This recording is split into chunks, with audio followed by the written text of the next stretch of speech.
has there been anything negative, or, maybe not say negative, but like, how's the group chemistry? Like, do you guys ever, because I mean, I feel like we relate a lot to this just because we have another group dynamic here at Good Good where it's like, when you're trying to balance being friends and then also work and like trying to balance the work life, it obviously can be tough because of how like, how much travel you're doing and how often you're around people. It's like, how's your guys' group dynamic? Do you guys feel like you hang out off camera? Like, have you guys had any situations where you're like, oh, that's a memorable one where like we got through that situation and almost like strengthened our group in a way?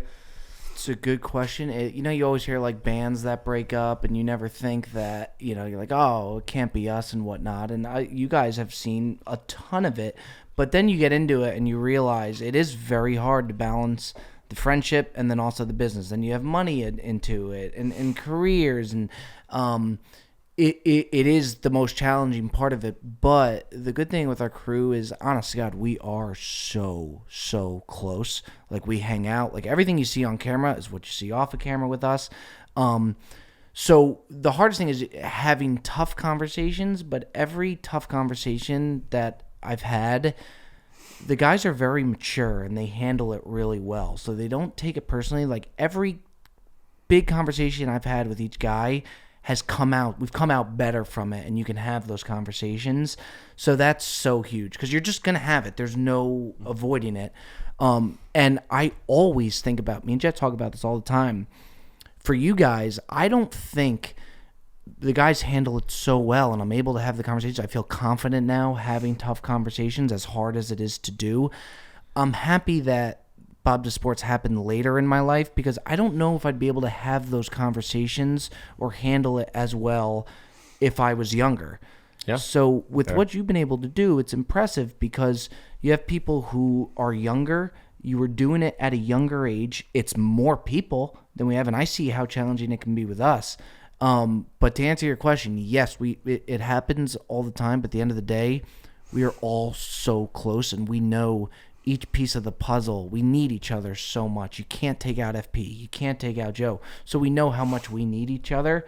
So there's no desire to really go do our own things. We have our separate things where I do the Brownlee Dumb Show. We go off and do our own things.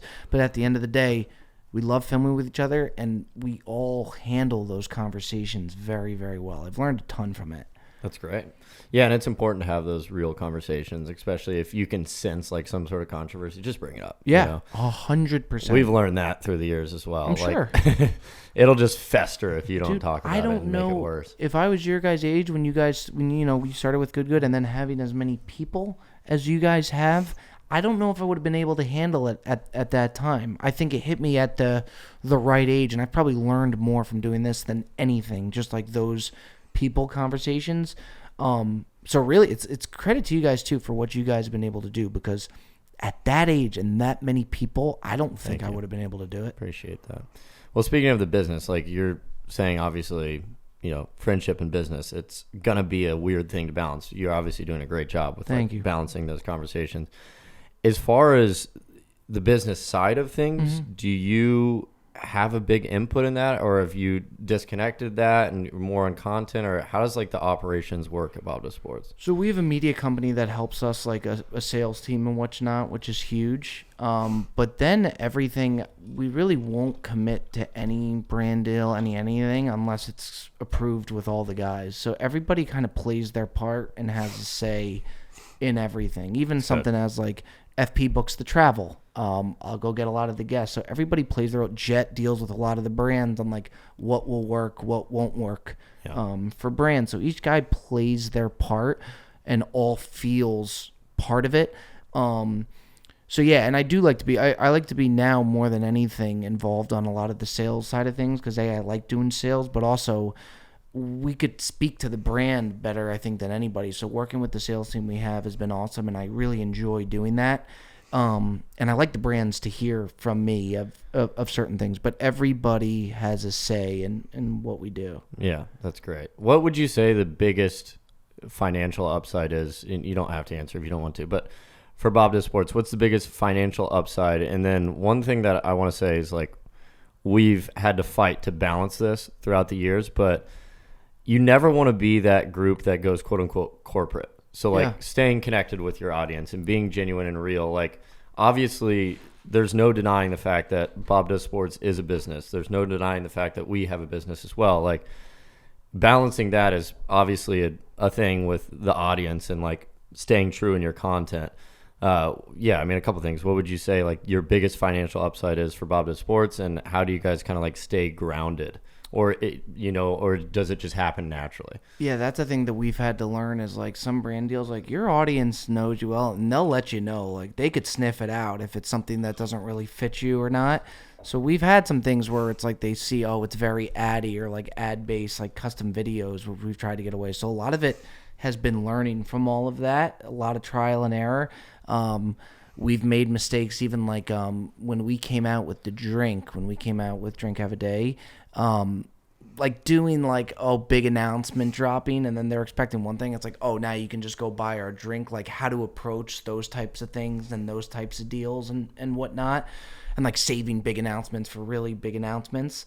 So those types of things. And then I think it really depends. I think our big thing, which I really have tried to do the last few years, is I always think, and Jet especially with how negative he is, like we feel like it's going to end tomorrow, which I think is a good mindset to have. So we try and build things that if Bob Does Sports ended tomorrow, you're still okay. That's where Bob HQ came from, or Bob Does Bagels, the apparel. Obviously, you got to have Bob Does Sports as the engine, but you try and build it beyond that. So yeah, that's been a big thing, and I'm sure you guys have seen like, if you do ad deals, and fans, they don't mind if you do it time to time, but if you're doing something that doesn't feel true to the brand, they'll let you know about it. 100%. So Jet's really good about that. Like he'll do a lot of the brand deals of what works, and he works with the sales team, and he'll say no now to some really good offers that won't fit the brand. Yeah. Were you gonna say something? Yeah, no, I mean, we definitely deal with that too, like with certain deals that we've done in the past, and I just feel like it is important to like connect with your fans on the deals you show. You don't want to shove something that makes no sense down the 100%. And at the same time too, it's like you got to keep the lights on, and you do have to make money. So like you're going to do brand deals. You're not going to be able to please everybody with it. But if you pick the right ones, the fans, they'll let you know. They'll kind of lay off, and then if you make a mistake, which we've made, they'll let you know on that front too. So what would you say your mistakes have been? I'll give you a mistake I've made. The biggest mistake in my career. Not that anything really happened from it. It was just such a... I know I'm better than that and more like media trained than that. I went on a podcast with this girl, and she was like pressing for questions, like really asking something. So she'd be like, how much money does Bob Does Sports make? And she's like, can you give me a figure or whatnot? And I'm trying to avoid it, and I'm like, I'm avoid it. She's like, is it 7 figures, 8 figures, 9? I'm not even thinking what the figures are. Like, I'm just thinking like, she's like, 7. I saw this. Sorry, yes. And she's like, is it 7, 8? Can I get up to 9? And I answered, I was like, it depends on the year. It could be 7 one year. You can push it up to 9. Not realizing that 9 is $1 billion. It was one of the dumbest things I've ever done. A day later, Nate Edwardson puts out, and I like what he does. I appreciate what he does. Bob Does Sports claims they're worth $1 billion. I was like, oh my God. So the guys, we were on a Bob Does Sports trip when that came out. They ripped me. They were like, Bob doesn't do figure 8s. He does figure 9s. And I deserved it. Like, it was so stupid. But like, that to me was one of my biggest mistakes of like, just, you don't go, there's no need to go in that deep on that, and I just know I'm better than that. You know what I mean? So how much money does Bob Does Sports make? 10 figures. 20 figures. Yeah. Just say some number that's so astronomical, no one Nate can believe it. came out with that video. $1 He was trillion. on it. Like, it was like, like a day after, and I was like, oh, what did I do? It was so bad. That's funny. Brutal. 9 figures. And I wasn't thinking of what the figure was. Like, I just, it was the dumbest thing I have. Oh, it was so bad.